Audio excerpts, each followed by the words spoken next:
Assalamualaikum warahmatullahi wabarakatuh. Om Swastiastu, salam.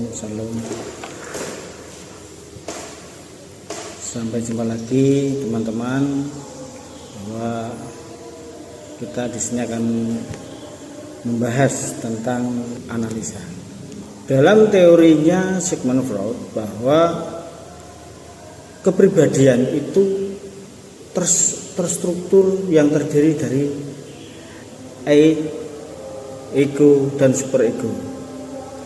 Dan tingkah laku itu menurut Freud tidak lain merupakan dari konflik atau rekonsiliasi dari tiga komponen itu. Jadi antara ego dan superego itu saling keterkaitan. Ketika kita membahas itu adalah suatu dorongan atau kalau bisa dikenal kalau istilahnya nafsu lah dalam hal ini yang membuat manusia itu cenderung puas. Kemudian dan itu yang dimiliki alamiah. Contoh bahwa kita lapar itu harus makan banyak, kenyang kan gitu. Itu alamiah yang harus dimiliki alamiah yang akan dilakukan manusia pada umumnya. Nah, kalau ego itu dianalogikan bahwa itu bermuncul dari pikiran kita atau akal kita muncul. Ketika akal kita muncul akan memberikan arah kepada manusia, pada diri kita, kemudian untuk mencari jalan keluar terhadap suatu problem atau penalaran-penalaran yang akan timbul. Jadi ketika instingnya keluar, oh ya ini mau gimana, ini solusinya apa, itu instingnya keluar di situ. Jadi intinya itu dikendalikan oleh logika yang ditemukan oleh manusia. Jadi sama oh iya saya saya mau kerja apa ya besok. Oh iya solusinya saya harus A. Oh tuh ini ban saya kempes. Solusinya saya beli atau itu di situlah ego kita itu membuat kerangka berpikir manusia seperti itu. Nah, hal yang paling penting ketika kerangka terakhir yaitu super ego, yaitu di mana ketika kita itu sudah menemukan sebuah solusi. Nah, dianalisa bahwa oh iya ternyata apa yang saya lakukan ini baik, tidak baik. Oh ini melanggar aturan pemerintah. Oh ya agama. Oh ya ini melanggar aturan dari teman-teman sekalian atau lingkungannya. Nah, itu adalah superego. Jadi mengaitkan ketika sudah menemukan solusi itu manusia mempertimbangkannya. Ini baik enggak? Nah, ini yang seperti saya katakan dari awal bahwa rasa lapar itu adalah kita. Kemudian kita memutuskan makan, kemudian bagaimana cara mendapatkan makan, itu adalah ego kita, konsumsi emosional kita. Kemudian bagaimana kita mendapatkan makanan yang baik, halal, kemudian tidak menyakiti orang lain itu. Nah, itu berarti kita itu secara konsumtif sudah superego kita sudah masuk di dalam keseharian kita itu. Kemudian apakah di Islam tidak ada? Ada. Keberadaan menurut Islam itu ada, sangat ada. Nah, ternyata ada Malik Badri. Di situ ada sama, hampir sama. Jadi ada tiga fase. Ada tiga fase kepribadian manusia dalam strukturnya, yaitu fasenya tergila-gila. Jadi kita itu sama, emosional juga sama. Senangnya apa begitu. Kemudian ada rekonsiliasi yang itu dicocokkan dengan Al-Quran seperti hasanah klasik Islam, tapi asumsi bahwa keduanya tidak bertentangan. Jadi antara teorinya tokoh Islam dan tokoh Barat itu tidak bertentangan. Nah, secara implisit Al-Quran itu membuat informasi segalanya.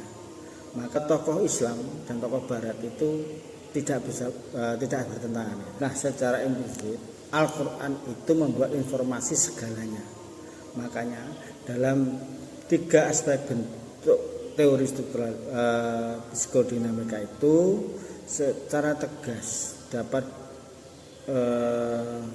dibedakan, namun tidak bisa dipisahkan. Ya, ketiga aspek itu di dalam fisik ya atau biologis atau disebut jismiyah ya, ada rohaniah itu secara spiritual atau transcendental dan nafsiyah ya. Di dalam Islam 3, jadi hampir sama, yaitu antara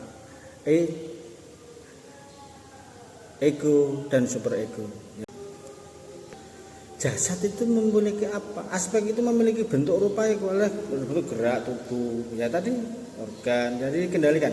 Jadi seperti tadi dikembalikan, oh ya pakai baju, oh iya saya mau nulis gitu. Jadi apa organ-organ yang kita tergerakkan struktural itu adalah istilahnya kerangka syariatnya itu adalah ID-nya. Nah, kalau membahas tentang roh ini, yang mutlak hakikatnya roh adalah Allah Subhanahu wa taala ya. Yang jelas jasad-jasad ini dikendalikan oleh superego ya. Dan ruhnya ini adalah egonya. Bagaimana ketika orang itu bisa konstruktif untuk berjalan, konstruktif untuk melakukan suatu tindakan. Nah, dan itu adalah ruh yang berjalan. Tapi ruh yang sebenarnya ya, ruh itu miliknya Allah yang tahu. Ya, sebut di Al-Quran surat Al-Isra ayat 85. Nah, yang terakhir adalah ego atau aspek nafsnya ya.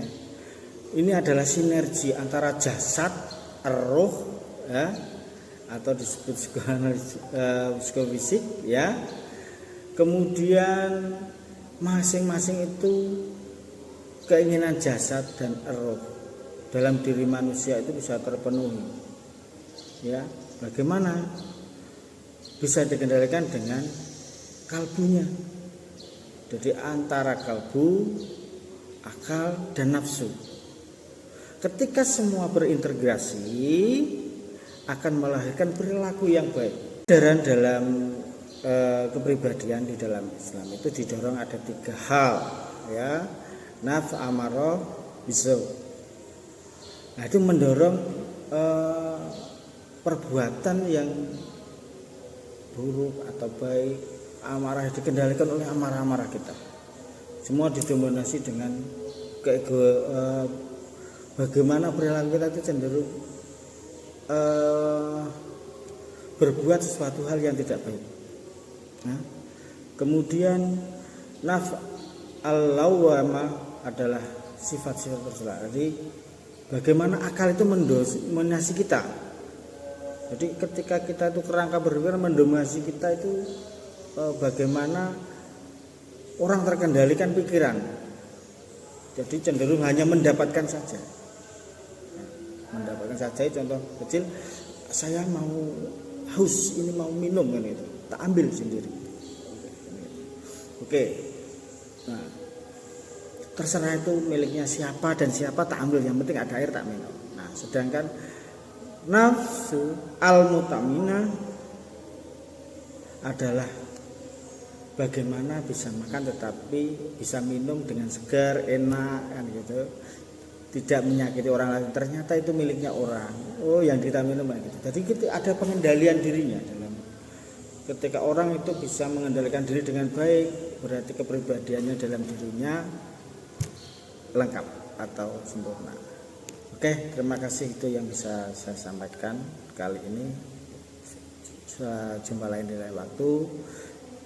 Semoga Allah memberikan kita kekuatan dan kesehatan selalu. Assalamualaikum warahmatullahi wabarakatuh.